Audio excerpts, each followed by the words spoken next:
Scientists are constantly revealing newly discovered benefits of exercise.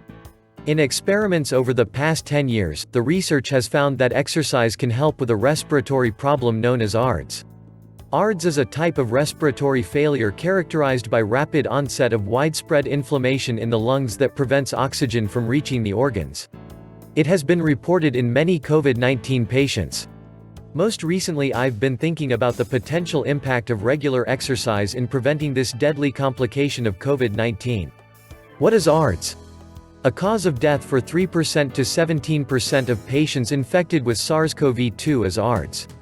COVID-19 patients with this dismal clinical complication have a mortality rate of greater than 50%.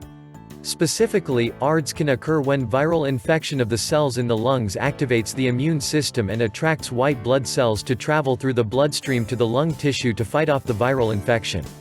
However, when too many white blood cells appear in the lung tissue at once, it can cause lung tissue damage. This is because they produce too much of damaging molecules called free radicals which break proteins, the cell membrane and DNA. As a consequence, the blood vessels in the lung become leaky, causing accumulation of the fluid in the lung tissue, and the air sacs of the lung fill up with fluid. This prevents those same air sacs, called alveoli, from filling with air, blocking oxygen in the air from getting into the blood. Patients die of oxygen deprivation. The cells that line our blood vessels are flat-shaped endothelial cells.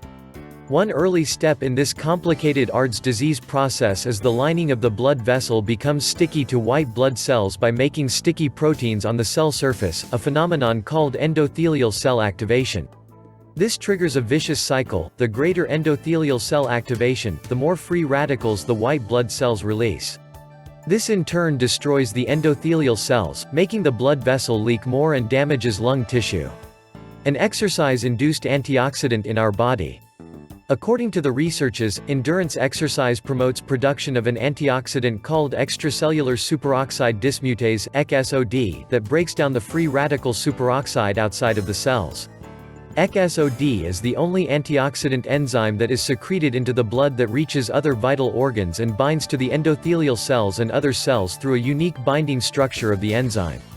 This makes ECSOD unlike any supplemental antioxidant pill or food rich in antioxidants that we may consume. An oral antioxidant, once absorbed into the blood, does not target a given organ to provide protection, while ECSOD sticks to specific organs. The evidence of increased ECSOD in skeletal muscle by aerobic exercise training. I was inspired to do an experiment in which I tested whether just increasing the amount of this enzyme through genetic engineering, instead of naturally through exercise, would provide protection from various diseases in which free radicals are known to play important roles, such as muscle atrophy and heart failure.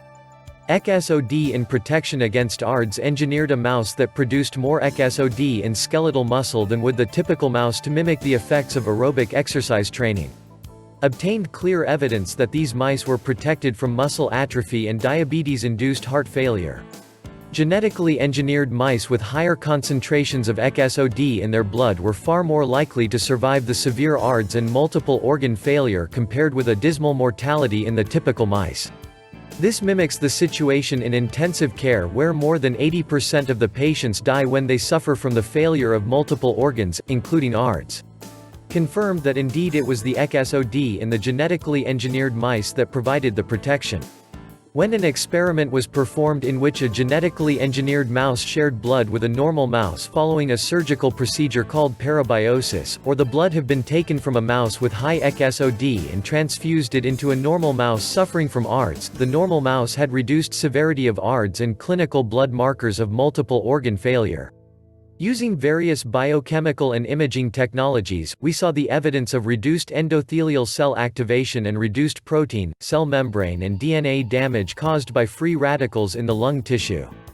Learn from exercise. These studies have provided proof of principle evidence that delivery of the ECSOD gene or protein to elevate the amount of ECSOD in the blood and vital organs may be an effective intervention for protection of the lungs and other vital organs against damages caused by ARDS and multiple organ failure. Findings in mice may inspire other researchers to come up with innovative ways to prevent and treat the deadly complication of COVID-19. For example, future studies may identify the exercise type, intensity and duration to optimally increase ECSOD levels in the lungs and other vital organs in humans to build up the defense against deadly complications of COVID-19 or other disease conditions. Of course, the findings may inspire research to foster pharmacological, protein and/or gene therapies to treat COVID-19 patients with ARDS. The ECSOD antioxidant story is just one of many about the health benefits of exercise. I believe we can learn from exercise to develop effective therapies to treat ARDS caused by COVID-19 and other disease conditions. Thank you for following Inspire the Future channel.